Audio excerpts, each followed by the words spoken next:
Good morning. How's everybody doing? Good. So far, this season's been an awesome story. There's just so much to it. And the first thing has just been a lot of learning, a lot of adjusting, a lot of growth. As we work along, and we're still navigating winning. There's a connection piece. A beautiful connection piece of our players. There's a lot of selflessness going on. I've seldom been around a team that just really enjoyed winning together, and you can see a genuine connection with these guys. And probably the most important thing, team-wide is finishing. And as a coach, the most important thing in the day we live in with all these marginal one-score games is how do you finish? And that's what we're really good at. We're really good at crunch time, being sharp on our assignments. Last game, a little story, we're getting ready to go out, and sometimes Harrison Smith will say, hey, what are you thinking? Just to give him a little, what is my call progression and so forth. And we talked a little bit, and then he said, we've been here before, and he kind of smiled at me, and that's a great sense as a coach, because you know that he's confident. It breeds confidence to you.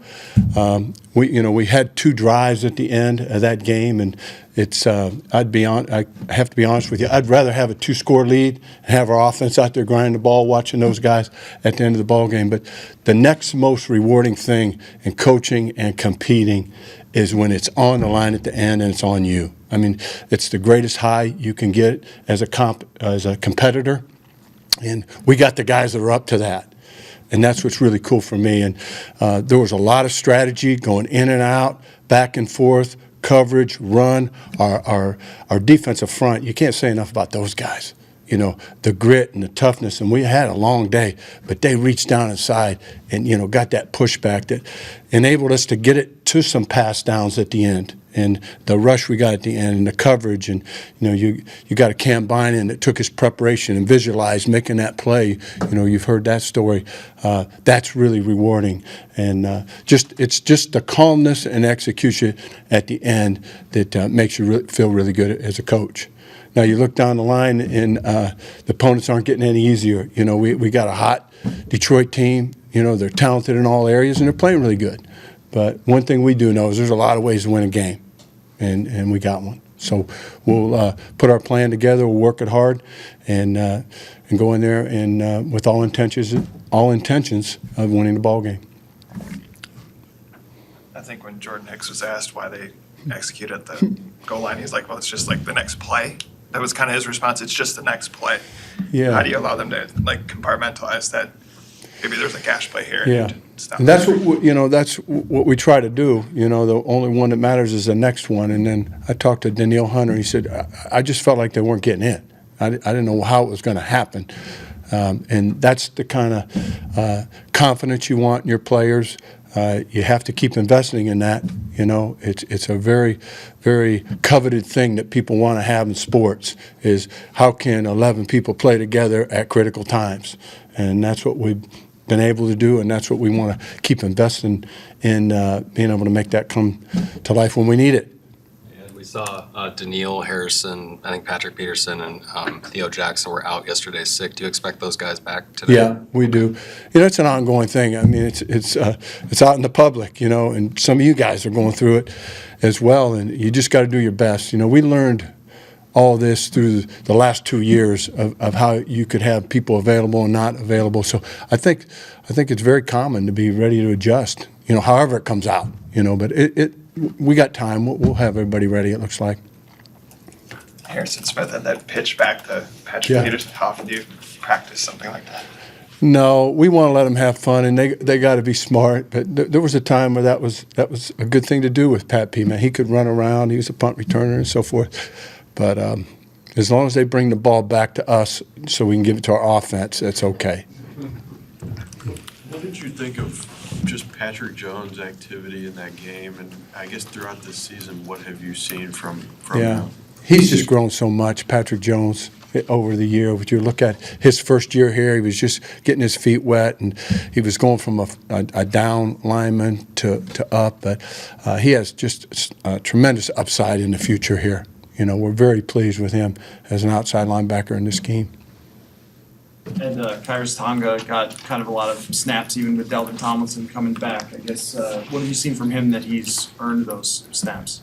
Yeah, well, he's just a rugged run stopper. You know, they can't push him around. If you single him up with a center, you know, he can get some great pushback. So he gives us anchor in there, and you need that. And you get into December, we're going to be playing some outdoor games, and we're going to play a game like this week. You know, this team has a real strong commitment to being physical, and we got to match that. How many ripple effects were there by getting Dalvin Tomlinson back just for the rest of the? I don't know, but we feel it. You know, you know, you guys asked me last week what kind of year was he having, and he went out there and played a lot of snaps and played well. But anytime you're strengthening the interior down the middle of your defense, you feel it, and we felt it.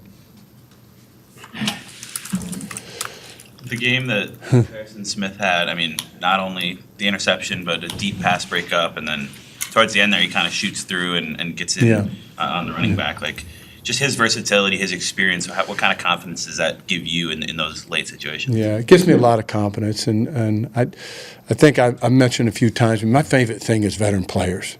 You know, the Kendrickses and, you know, Jordan Hicks and, you know, Pat P, of just seeing beautiful things off their experience that can come up in big games. And, you know, we have a call up there where we're adding him as an extra guy to the front. So in those cases, he has freedom. And you can't design a play better than what he can feel where to insert on that play, but he does have freedom, and he's come up big when we do that. There'll be times when he'll ask to go double somebody, and then there'll be times when I'll say, "Hey, you just scan, and then let's take your 12 years experience, and we'll see what you can contribute." So we'll do those things from time to time, but it makes me feel really good. You know, I know it's my favorite thing is to tap into, you know, the energy and experience of veteran players. Career, how many defenders or safeties have that freedom for you? You know, we've had some really good ones. If you look back, and I wouldn't want to leave anybody's, name off. We just have had some good ones.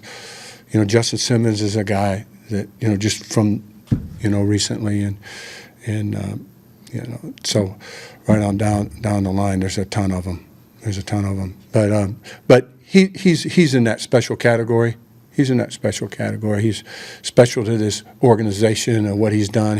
He's part of the history of this place for a long time, and it's been. I'm just glad I got to be part of witnessing it. You know, be part of this and tapping at the end. And the end is usually richer. You know, because they have everything they've done. You know, you get to be part of that and hear those stories and how he can apply it. There's kind of a narrative that you don't like to blitz or send extra pass rushers very often. I think against the Jets you did it more than in most of the games. I'm just curious, like how you weigh that in your game plans and how you value it or don't value it.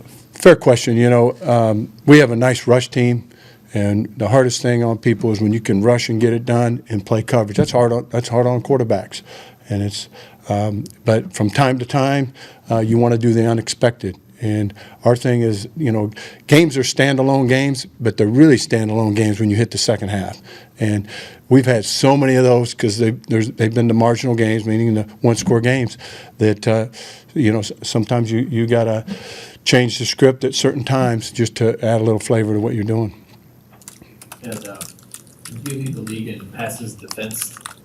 That's a product of having guys that are good at Do we? hand down balls. We do? So as a team. We do lead the league in pass defense? Yeah. God, I didn't know that. Because, again, the games are so standalone, and you just watch them unfold. You know, you look at that game. Now, I think it's going pretty good. It's 20-3. Now it's 20-6, and we come out of the half. They get 3, you know, and it's just kind of a punching thing, and that gets close. Then you got to finish it up. So totally changed from the end of the first half. But to answer your question about pass defense, it's a nice indicator that you got guys getting their hands on the ball. It means there's some tight coverage. It means there's probably something going on with the rush. It's hard for me to lean on one little stat. You know, I think you can see that. You know, it's really it's a combination of those things. It's a combination of what kind of team you got. You know, and it's the closest connected team that wins games. You know, we need to find that. And you have to be operational. And we're still growing, and we're not there. You know, we keep talking about, hey, let's play our best game, or let's play a better game. And we're still searching for that. And if you can win games and operate well, you're working to be something you want to be someday, then it can be real positive. So I didn't know that stat. I don't check a lot of stats, you know, but that could be viewed as positive. This is somewhat off topic, but Yeah. when you're scouting players, are there certain sports, if you've seen they've played other things in the past other than football, that kind of stick in the back of your mind of this could help us with this guy's a football player? Absolutely. You know, Eric Kendricks, I scouted him a long time ago, but he was a 3-sport athlete, you know, all conference, football, basketball, baseball, you know, that kind of thing. If you go all the way back to the old Vikings, you know, Paul Krause, you know, Bud Grant, he wanted that center fielder, shortstop, you know, he wanted that guy that could, you know, react and play other sports. The other thing that when you get multi-sport athletes, and it's been more mainstream to like football and track, and I like the guys that do everything. I prefer that because they're competing all year. I don't want a guy that trains all year. I want a guy that competes on the last buzzer shot in basketball. He's got to go in there and throw that pitch when it's a tie game. So he's under pressure and competing. And then there's also the value of just the muscle training and the skills you have from playing the different sports that come into. So that's kind of where I see it. And I always want to know your background. I want to know how did you compete in big moments? That's a really important one too. If you're a guy that has a knack for coming through, you know, we got a guy like Duke Shelley. You know, that's all through his background. You know, he's been an underdog, and you've seen him come through and make plays for us, you know, without a lot of preparation at times. Thank you. Thank you.